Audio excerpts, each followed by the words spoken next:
Oi, turma, do livro Palavras de Vida Eterna, Chico Xavier, pelo Espírito Emmanuel, a mensagem de hoje, vigiando. Se alguma virtude há e se algum louvor existe, seja isso o que ocupe o vosso pensamento. Paulo. Trabalhemos vigiando. Aquilo que nos ocupa o pensamento é a substância de que se nos constituirá a própria vida. Retiremos dessa forma o coração de tudo o que não seja material de edificação no reino divino, em nós próprios. Em verdade, muita sugestão criminosa buscará enevoar-nos a mente. Muito lodo da estrada procurar-nos-á as mãos na jornada de cada dia e muito detrito do mundo tentará imobilizar-nos os pés. É a nuvem da incompreensão, conturbando-nos o ambiente doméstico. É a injúria nascida na palavra inconsciente dos desafetos gratuitos. É a acusação indébita de permeio com a calúnia destruidora. É a maledicência convidando-nos à mentira e à leviandade. É o amigo de ontem que se rende às requisições da treva, passando a condição de censor das nossas qualidades ainda em processo de melhoria. Entretanto, à frente de todos os percalços, não te prendas às teias de perturbação e de sombra. Em todas as situações, em todos os assuntos, guardemos a alma nos ângulos em que algo surja digno de louvor, fixando o bem e procurando realizá-lo com todas as energias ao nosso alcance. Aos mais infelizes, mais amparo. Aos mais doentes, mais socorro. E ocupando nosso pensamento com os valores autênticos da vida, aprenderemos a sorrir com as dificuldades, quaisquer que sejam, construindo gradativamente em nós mesmos o templo vivo da luz, com a comunhão constante com nosso Mestre e Senhor. Olha como é interessante, né? O texto fala sobre a questão da gente se vigiar diante de todos os acontecimentos da nossa vida, né? Então, tudo aquilo que aparentemente era bom para nós, de repente ele vira um turbilhão de problemas e dificuldades, né? Como que eu posso dizer? Aquele amigo inseparável que cresceu com você, que entende você perfeitamente, que sabe todas as suas qualidades e seu defeito, daqui a pouco ele vira um inimigo. Ele começa a te denunciar perante as outras pessoas. Ele começa a expor você diante das pessoas. Aí ele vira seu algoz. Mas por quê? Porque ele cedeu às trevas, ele decidiu ficar contra você.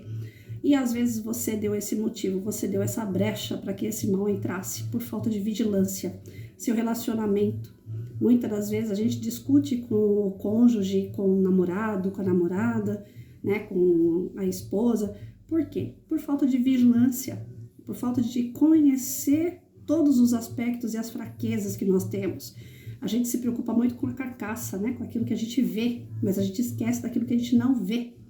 E isso é fundamental, porque a falta de vigilância, o inimigo entra ali e vai tomar parte da sua vida e vai tomar formas na sua vida de que ele possa utilizar pessoas e situações contra você mesmo.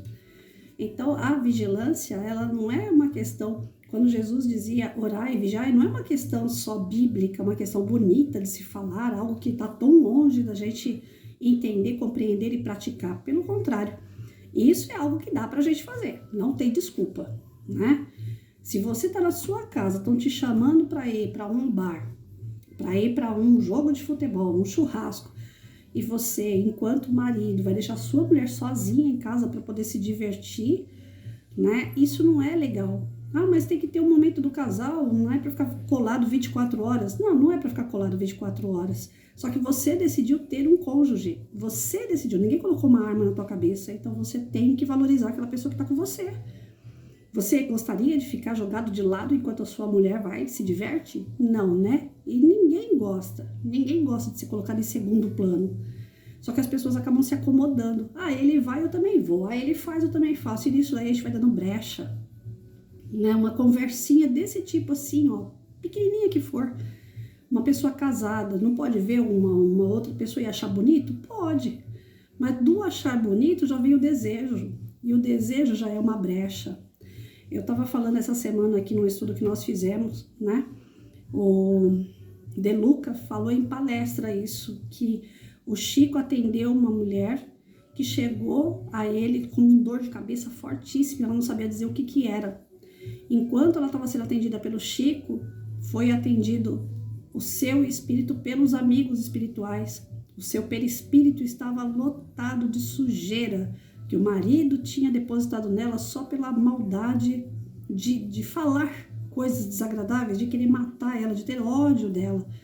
Só que a energia dele causou problemas no perispírito dela de acúmulo. Diz que saía algodão de sujeira do ouvido dela, tudo preto, que eram de energias pesadíssimas.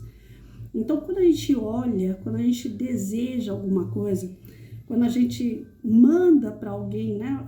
Vai se lascar, a pessoa realmente vai se lascar. Se ela não tiver vigilante. Não é uma questão de ir lá para a esquina e fazer uma macumba, colocar um frango morto lá com uma pinga, não. O nosso pensamento, ele é poderosíssimo, tanto para o bem como para o mal. E se a gente não se vigia, tudo aquilo que a gente planta na vida dos outros, ela também volta para nós. Então eu vou mandar alguém se lascar, ela vai se lascar? Ela pode até ir se ela tiver invigilante. Mas isso vai voltar para você também. Eu desejei uma mulher ali, mas, poxa, eu não queria, foi sem querer. Então tá, então você desejou, aquela energia foi lá, né? E você traiu a sua mulher. Não precisava ir para a cama com aquela mulher que você desejou. Você simplesmente traiu. No teu pensamento, no teu perispírito, aquela conta já ficou. Então a nossa vigilância, ela é fundamental para tudo. Nas nossas discussões, nos nossos desentendimentos, o ideal é acalmar, né? Como eu tenho falado isso para mim, Patrícia, aquilo que você não pode mudar, cala, ora. Não adianta discutir, não adianta brigar, não adianta, porque a energia que vai vir não vai ser das melhores. Você quer convencer uma pessoa que ela tá errada, não adianta discutir. Gente, como eu já fiz isso, não adianta. Essa semana eu tive falando com uma aluna minha, falei, olha, tá errado aí o que você tá fazendo. Eu já te chamei a atenção uma vez, 2 vezes, agora eu vou parar. Beijo, fica com a sua opinião, fica com a sua escolha. Eu, enquanto professora, não te ensinei isso. Mas você quer fazer? Então faça. Mas aí o problema é seu. Aí ela foi lá, me chamou, professora, desculpa. Eu gosto quando a senhora me chama a atenção. Eu sei que eu tô fazendo coisa errada. Eu vou corrigir. Então, a gente conversa, a gente expõe para a pessoa o que ela tá fazendo. Se der efeito, parabéns. Se não der, a minha conduta é essa. O meu exemplo é esse. Você quer seguir, siga. Você quer fazer o bem, faça. Mas você quer fazer errado, eu não vou compartilhar com você a mesma coisa que você quer fazer, não. Desculpa. Vai, mas vai sozinho. E que Deus te acompanhe, porque eu não vou acompanhar. Então, a vigilância, ela cabe em todos os momentos da nossa vida. Todos os momentos. Eu peguei meu irmão essa semana, sexta-feira, eu estive com ele e ele fala sem perceber. Eu percebi que ele, conforme ele não fala com energia pesada nem nada, mas ele fala sem perceber. Ele fala pro cachorrinho dele assim, mas que inferno, né? Eu falei pra ele, para. Na mesma hora eu falei pra ele, para. Não tem nada de inferno aqui. Cachorro, ele é mandado por Deus. É uma criatura que nós precisamos dele pro nosso dia a dia para ser mais leve, para desenvolver na gente amor. Só falei, para. Essa fala a gente não deve ter, mesmo que no automático, né? A gente tem que tomar cuidado com palavrões dentro de casa, fora de casa, no nosso dia a dia. A gente tem que tomar cuidado, assim como a gente vai comer, a gente não tem que selecionar melhor os alimentos. Da mesma forma, a gente tem que selecionar melhor as nossas palavras, nosso trato às pessoas, né? Na hora do nervoso, eu sei, dá vontade de falar uns palavrões, dá vontade de, né, até partir para cima, mas não dá. Não é isso que Jesus espera da gente, né? Santo ninguém vai ser, a gente vai sempre escorregar, mas a gente tem que procurar o mais que puder ser vigilante para que o pior não ocorra. Porque o pior não vai acontecer com o outro. Engana-se quem pensa que quando faz as coisas, eu não queria ter feito isso com o outro.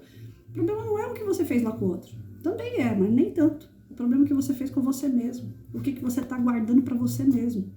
Todos os lixos que a gente acumula fica no perispírito. E ficando no perispírito, ele se transforma em doença carnal. Aqui, ó. Aí chega lá na frente, não sabe por que tem uma diabetes, por que tem um colesterol, por que tem uma comorbidade que nem a minha, poliomielite, por que tem um problema no coração. Ninguém na família tinha, você teve. Por que você foi premiado? Pensa bem, né? Tudo aquilo que a gente acumula no perispírito de ruim, ele aflora na nossa pele, no nosso corpo, né? Então, vamos ficar atento quanto a isso. Tem tanto velhinho, velhinha por aí pulando de paraquedas, gente. Por quê? Porque eles levaram uma vida leve, porque eles foram vigilantes, porque eles deram conta do recado.